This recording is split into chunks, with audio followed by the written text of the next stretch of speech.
안녕하세요, 불량TV입니다.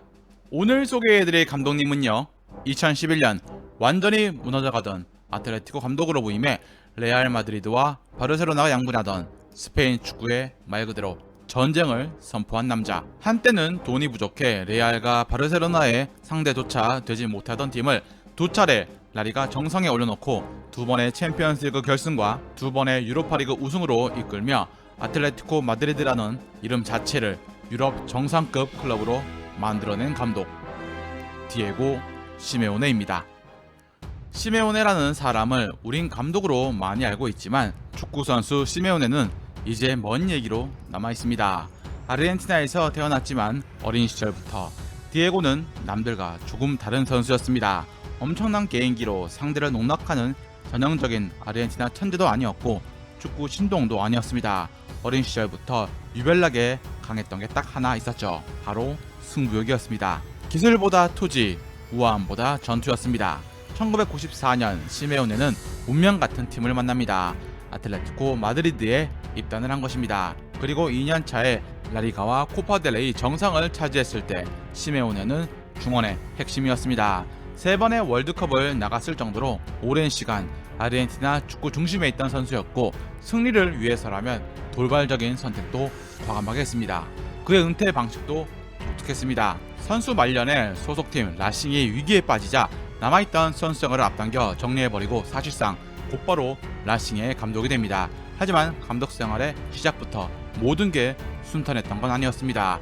라싱에서 첫 경험을 쌓은 뒤 시메오네가 자신의 지도력을 제대로 증명한 팀은 에스투디안테스였습니다. 2006년 무려 23년 동안 리그 우승이 없었던 에스투디안테스를 아르헨티나 정상으로 올려놓은 것입니다.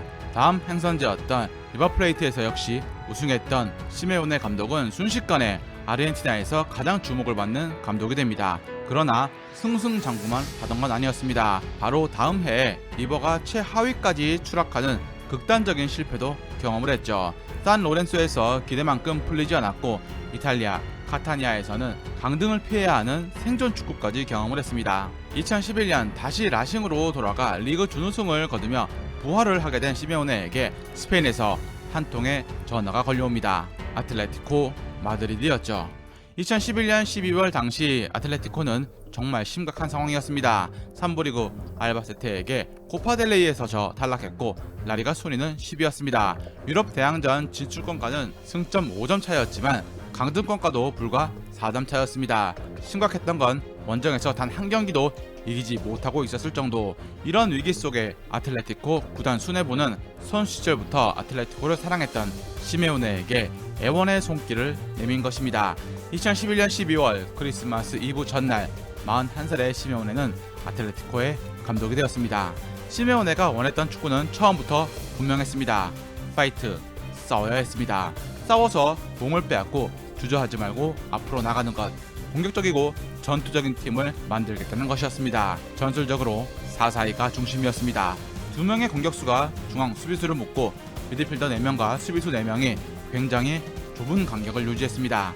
공을 빼앗는 순간 가장 빠른 길로 상대 골문을 공격하는 것. 이 전략은 시메오네가 감독으로 취임했던 첫 시즌 그저 감독 교체에 따른 수습 정도로 끝나지 않았습니다. 2011-2012 유로파리그 결승, 아틀레티코는 비엘사 감독이 있던 빌바오를 상대로 3-0으로 승리했고 팔카오가 공격을 폭발시키며 시메오네 부임 불과 몇 달 만에 유럽 대항전 우승을 차지합니다. 2013년엔 코파델레이 결승에서 레알 마드리드를 꺾는 장면을 연출했는데 당시까지만 해도 마드리드 더비에서 아틀레티코가 레알을 꺾는 건 상상하기 어려운 일이었습니다. 하지만 시메오네가 오면서 그 공포가 사라졌죠. 그리고 2013-14 시즌 메시와 호날두가 양분하던 스페인 리그는 바르셀로나와 레알이 압도중이었습니다. 전력, 재정, 선수층 모두 아틀레티코는 열세였지만 마지막 리그 경기에서 바르셀로나를 상대로 버텨내 라리가 우승을 확정짓습니다.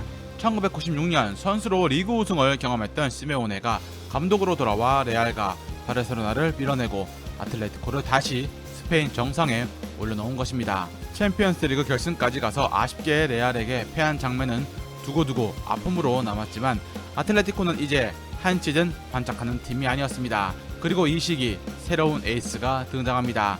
앙투안 그리즈만의 존재였죠. 레알 소시에다드에서 데려온 그리즈만은 시메오네 아래에서 득점만 하는 윙어가 아니라 공수 연결고리로 전방 압박의 공격 전개까지 책임지는 세컨드 스트라이커로 진화합니다. 시메오네의 442에서 가장 이상적인 공격수가 무엇인지 설명할 때 그리즈만이 기준점이라는 것입니다. 2015-2016 시즌 시메오네와 아틀레티코는 다시 챔피언스리그 결승에 올랐지만 또 한 번 레알에게 승부차기에 패하며 챔스 우승과 인연을 맺지 못합니다. 분명한 건 아틀레티코는 이제 유럽 빅팀에게 밀리지 않는 만큼 전력과 전술을 가진 팀이 되었다는 것이고 2017년 챔스 4강, 2018년 유로파리그 우승으로 유럽 정상급 경쟁력을 유지합니다. 하지만 영원할 것 같던 아틀레티코의 황금기를 이끈 멤버들이 조금씩 사라지기 시작합니다. 고딘, 호안프란, 필리페 루이스가 떠나고 그리즈만마저 바르셀로나로 향했죠. 시메오네에게 완전히 새로운 팀을 만들어야 할 재건의 시간이 찾아온 것입니다. 그리고 이 시기에 영입된 가장 흥미로운 선수가 마르코스 요렌테였습니다. 수비형 미드필드에 가까웠던 요렌테를 시메오네는 더 공격적인 위치에서 사용하기 시작합니다. 2020년 챔스 리버풀전 요렌테가 2골을 터뜨렸고 디펜딩 챔피언을 탈락시키는 결과를 일으킵니다. 시메오네 감독은 단순히 정해진 자리에 선수를 꽂아넣는 감독이 아니라는 건데 코케와 니게스는 시메오네의 인간 계도를 통해 진화한 케이스였습니다. 시메오네 감독은 유소년을 많이 대비시킨 감독이라기보다 선수가 가지고 있는 기존의 포지션을 깨고 팀에 가장 필요한 기능을 찾아내는 감독에 가까웠습니다. 2020-21 시즌 시메오네 감독은 오랜 시간 자신의 상징처럼 쓰던 4-4-2 포메이션을 벗어나 3-5-2 혹은 수비시 백5로 활용하기 시작을 했고 2021년 라리가 우승까지 이뤄냅니다. 7년 만에 다시 스페인 정상에 선 것인데 그 시간 동안 언론에서 시메오네의 축구가 시대에 뒤처진 게 아니냐는 비판을 뒤집은 것이었습니다. 예전처럼 내려앉아 역습만 하는 팀이 아니라 상대와 상황에 따라 공을 더 오래 가지고 빠른 패스로 전진하는 팀으로 변하기 시작했습니다. 2025-26 시즌 15번째 시즌을 맞은 시메오네는 전술적으로 또 한 번 흥미로운 변화를 보여줍니다. 기본 틀은 여전히 4-4-2지만 과거보다 훨씬 정교하고 빠른 볼 순환으로 공격수들을 활용한 것입니다. 2026년 아틀레티코는 챔스 4강에서 아스날에게 져서 결승 진출 기회를 놓치고 코파 델레이까지 결승전에서 레알 소시에다드에게 우승컵을 내줍니다. 그리고 시즌이 끝나면서 시메오네 시대를 대표했던 최다골 기록 보유자 그리즈만이 팀을 떠납니다. 따라서 등번호 7번도 비게 되었죠. 2023년 당시 마요르카에서 커리어 최고의 시즌을 보내고 있던 이강인에게 아틀레티코는 매료가 됩니다. 드리블, 볼 운반, 왼발킥, 좁은 공간 타락방 능력까지 차세대 공격수로 찾던 아틀레티코와 시메오네에게 영입하고 싶은 선수였던 것입니다.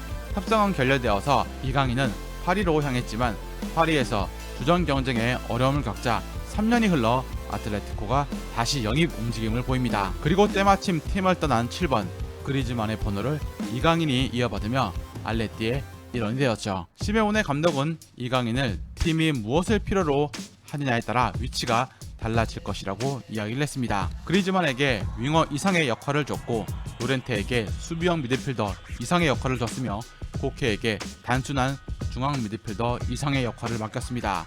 이제 이강인도 포지션을 정해주는 게 아니라 상황에 따라서 전술적으로 바뀌는 역할을 맡긴 것입니다. 그리고 라리가 개막전에서 시메오네 감독은 이강인을 교체로 투입을 했고 이강인은 골을 터뜨렸습니다. 시메오네는 이제 50대 중반의 감독이 되었습니다. 처음 그를 따른 선수들은 은퇴했고 홈구장도 바뀌었고 압박 방식도 선수의 가치도 모두 다 바뀌었습니다. 15년 동안 끊임없이 자신의 축구를 바꿔온 시메오네가 다시 한번 새로운 팀을 만들어야 하는 시즌입니다. 그리고 이강인이 왔습니다. 이제부터 중요한 건 시메오네가 이강인을 어디까지 변화시킬 것인가, 그리고 이강인이 시메오네의 축구를 어디까지 변화시킬 것인가입니다. 즐겁게 보셨다면 구독과 좋아요 클릭을 부탁드립니다.